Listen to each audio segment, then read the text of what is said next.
Ma'am இன்னைக்கு நம்ம பார்க்க போறது வந்து தனுசு ராசி நேயர்களுக்கு இந்த செவ்வாய் பயிற்சி எப்படி மேம் இருக்கு? கண்டிப்பா மேடம். பொதுவா தனுசு வந்து பாத்தீங்கன்னா அர்த்தாஷ்டம சனியில ரொம்ப கஷ்டப்பட்டுட்டு இருந்தாங்க. இப்ப அர்த்தாஷ்டம சனியாயிரு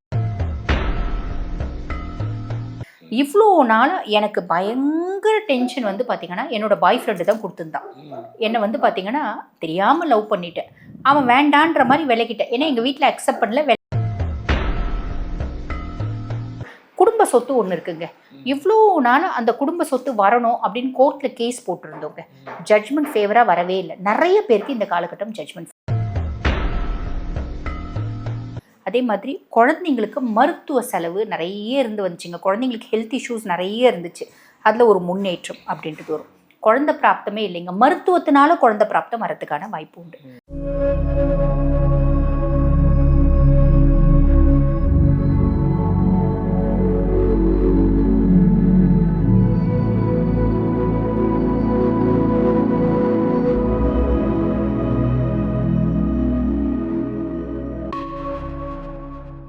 ஆன்மீக பரிகார நேயர்கள் அனைவருக்கும் அன்பான வணக்கங்கள். இன்னைக்கு நம்ம யாரை சந்திக்க வந்திருக்கோம் அப்படின்னு பாத்தீங்கன்னா அஸ்ட்ராலஜர் டாக்டர் தீபா அருளாளன் மேடம் தான் சந்திக்க வந்திருக்கோம். ஒரு சூப்பரான டாபிக் இன்னைக்கு நமக்கு அவங்க கொடுக்க போறாங்க. அதுவும் ஒரு வித்தியாசமான டாபிக் அப்படின்னு சொல்லலாம். என்ன அப்படின்னு பாத்தீங்கன்னா வர இருக்கின்ற செவ்வாய் பயிற்சி காமன் தானே அப்படின்னு நீங்க நினைக்கலாம். ஆனா இந்த செவ்வாய் பயிற்சியில அடுத்த 43 நாட்கள் உங்க லைஃப்ல என்ன விதமான மாற்றங்கள் நடக்க போகுது ஒவ்வொரு ராசிக்காரர்களுக்கும் அப்படின்னு ஒரு நல்ல 5 பாயிண்ட் சொல்ல போறாங்க. கவனமா வீடியோ ஃபுல்லா பாருங்க. உங்க ராசிக்கு நடக்க இருக்கும் அற்புதமான மாற்றங்களை நீங்க தெரிஞ்சுக்கலாம். வாங்க மேடம் சந்திச்சிடலாம். வணக்கம் மேம். வணக்கம் மேம். எப்படி இருக்கீங்க? நல்லா இருக்கேன் மேம். நீங்க நல்லா இருக்கேன் மேம். ரொம்ப அழகா ரொம்ப அற்புதமா நிறைய நல்ல விஷயங்கள் மக்களுக்காக சொல்லிட்டு இருக்கீங்க மேம். ரொம்ப வித்தியாசமான டாபிக் இது அப்படின்னு சொல்லலாம். எனக்கு அப்படி பர்சனலா ஃபீல் ஆகுது. செவ்வாய் பயிற்சி யூஸ்வலா நம்ம சொன்னாலும் அடுத்த 43 நாட்கள் மக்களுடைய லைஃப்ல என்ன நடக்க போகுது அப்படின்னு ஒவ்வொரு ராசிக்கும் சொல்லுங்க. அதுக்கு முன்னாடி வந்து செவ்வாய் பயிற்சியை பத்தி மக்களுக்கு ஒரு சின்ன இன்ட்ரோ கொடுத்துருங்க. கண்டிப்பா மேடம். பொதுவா இந்த செவ்வாய் பயிற்சி வந்து பாருங்க இப்ப எப்ப ஸ்டார்ட் ஆகுது அப்படின்னா ஜூன் மாதம் 21 ஆகஸ்ட் மாதம் 2ஆம் தேதி வரைக்கும் வந்து பாத்தீங்கன்னா செவ்வாய் ரிஷபத்துல வந்து அமர்றாரு மேடம். இந்த ரிஷபத்துல வந்து அமர்றதுனால நிறைய ராசிக்கு நிறைய நற்பலன்கள் அப்படின்றது ஆப்வியஸ்லி செய்யதான் போறாரு. எப்பயுமே நம்ம வந்து பாத்தீங்கன்னா நம்ம பதிவை தொடர்ந்து பாக்குறவங்களுக்கு தெரியும். எந்த ஒரு கிரகம் எந்த பாவத்துல உட்கார்ந்தாலும் அதனால +1 90% இருக்கும், -10% இருக்கும், இல்ல -90% +10% இருக்கும். நம்ம எந்த பயிற்சியை சொல்றோம் அப்படின்னாலும் அந்த பயிற்சி அந்த கிரகத்தை பத்தி மட்டும் பேசாம அந்த கிரகங்கள் வந்து பாத்தீங்கன்னா முக்கியமா இப்ப செவ்வாய் ரிஷபத்துல அமர்ந்திருக்கும் போது மற்ற பிளானட்டரி பொசிஷன்ஸும் எப்படி இருக்கும், எல்லா பிளானட்டரி பொசிஷன்ஸும் இல்லாம ஓரளவுக்கு பெரிய இம்பாக்டை கொடுக்கக்கூடிய பிளானட், அதனால வரக்கூடிய பலன்கள் எல்லாத்தையுமே கம்பைன் பண்ணிட்டு சொல்லிட்டு வரும். அந்த விதத்துல இப்ப நம்ம செவ்வாயை பத்தி பேசலாம். நீங்களே சொல்லிட்டீங்க 43 நாட்கள் வந்து பாத்தீங்கன்னா நம்ம லைஃப்ல ஒரு பெரிய மாற்றம் அப்படின்றது ஏற்படதான் போகுது. இப்ப நம்ம இந்த மாதிரி சொல்லும் போது நிறைய பேர் என்ன நினைக்கிறாங்கன்னா மேடம் லைஃப்ல ஒரு பெரிய மாற்றம், அப்ப நீ நல்ல வசதியாக போறப்பா அப்படின்னா உடனே நான் ஒரே பாட்டுல ஜாக்வார் வாங்கிடுவேன் அப்படின்ற மாதிரி ஒரு நாள் நைட்ல கோடீஸ்வரன். ஆமா, எல்லாருமே எங்களுக்கு ஜாக்பாட் அடிக்குமா. இப்ப ஜாதகம் பார்க்க வரும்போதே மேடம் என்னங்க மேடம் எங்களுக்கு நல்ல சூப்பரா இருக்கும்னு சொன்னீங்க, நாங்க பெருசா சூப்பரா இல்லையேமா, சரிம்மா ஒரு மாசமும் உங்க வாழ்க்கையில என்னமா நடந்துச்சு இதெல்லாம் சொல்லுங்கன்னு போது அவங்க ஏதோ ஒரு இம்ப்ரூவ்மெண்ட் சொல்றாங்க. ஏதோ ஒரு இம்ப்ரூவ்மெண்ட் சொல்றாங்க. என்னம்மா ரொம்ப நாளா வந்து ஆசைப்பட்டது ஏதாவது நடந்துச்சாமா அப்படின்னு கேட்கும்போது இந்த சனி வக்ரகதிக்கு ஒரு கிளைண்ட் இப்ப பேசினாங்க. ரொம்ப நாளா ஆசைப்பட்டது இப்படி என்னமா நடந்துச்சு அப்படின்னு போது அவங்க சொன்னாங்க இந்த மாதிரி ஒரு விஷயம் நடந்துச்சு, ஆனா நிறைய நடக்கல, ஏதோ ஒண்ணு நடந்துச்சு இல்லம்மா, கொடுக்க போற சனி இல்ல. நம்ம ஆக்சுவலா உன்னிப்பா கவனிக்கணும் நம்ம லைஃப்ல என்ன மாதிரி நடக்குது அப்படின்னு. ஏதாவது ஒரு நல்ல மாற்றம் வரும், கண்டிப்பா வரும் மேடம். இந்த பிளானட்ஸ் வந்து நம்ம மனுஷால வந்து பாத்தீங்கன்னா நம்ம பொய் சொல்லுவோம், வாய்க்கு வந்ததெல்லாம் பேசுவோம்.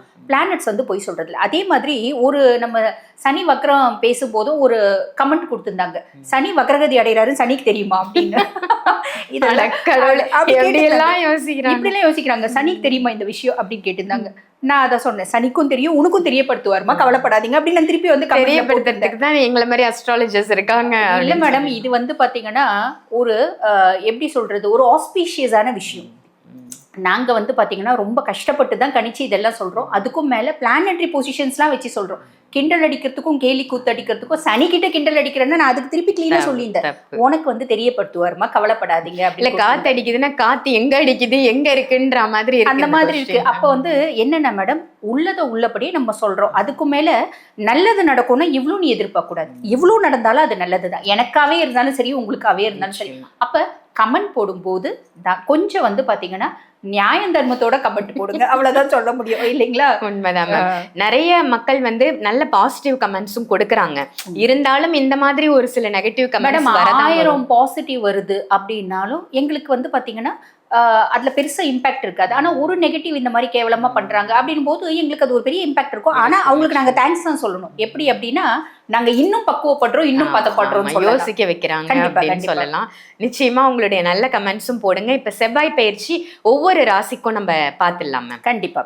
செவ்வாய் பயிற்சி பலன் ரொம்ப அழகா சொல்லிட்டு இருக்கீங்க மேம். நிறைய பேர் பார்த்துட்டு நல்ல கமெண்ட்ஸும் நமக்கு போட்டுட்டு இருக்காங்க மேம். இன்னைக்கு நம்ம பார்க்க போறது வந்து தனுசு ராசி. தனுசு ராசி நேயர்களுக்கு இந்த செவ்வாய் பயிற்சி எப்படி மேம் இருக்கு?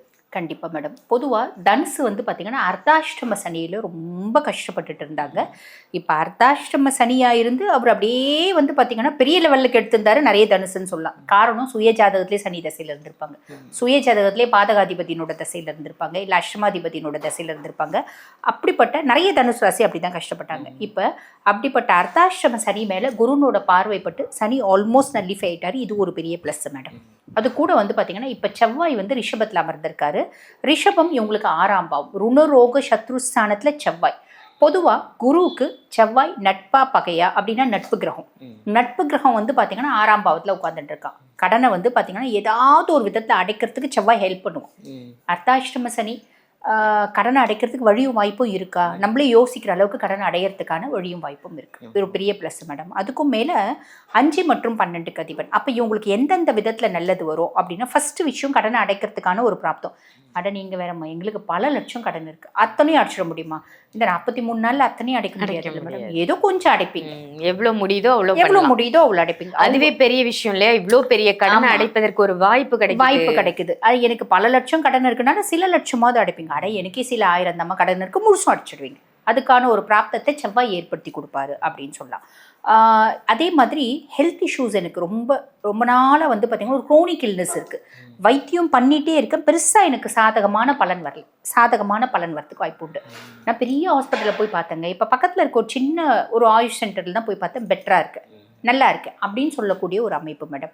இவ்வளோ நாள் எனக்கு பயங்கர டென்ஷன் வந்து பார்த்தீங்கன்னா என்னோட பாய் ஃப்ரெண்டு தான் கொடுத்துருந்தான். என்னை வந்து பார்த்தீங்கன்னா தெரியாமல் லவ் பண்ணிட்டேன். அவன் வேண்டான்ற மாதிரி விலகிட்டேன். ஏன்னா எங்கள் வீட்டில் அக்செப்ட் பண்ணல, விலகிட்டேன். இப்போ அவன் வந்து பார்த்தீங்கன்னா என்னை பல விதத்தில் என்னை டார்கெட் பண்ண ஆரம்பிச்சிட்டான். அப்படின்ற பிள்ளைங்களுக்கு கூட அவனோட பிரச்சனைலேருந்து வெளியே வரக்கூடிய காலகட்டம் இது. பொம்பளை பிள்ளைங்களுக்கு ஆம்பளை பசங்கிட்ட மாட்டிட்டு வெளில வந்தோம் தவிக்குது பார்த்தீங்களா, அந்த பிள்ளைங்களாம் வெளில வந்துடும்.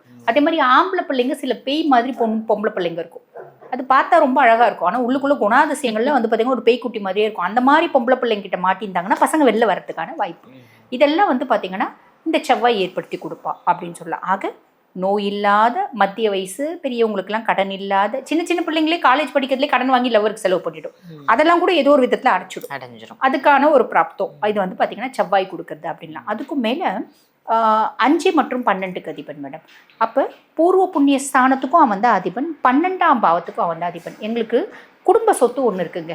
இவ்வளோ நாள் அந்த குடும்ப சொத்து வரணும் அப்படின்னு கோர்ட்டில் கேஸ் போட்டிருந்தோங்க.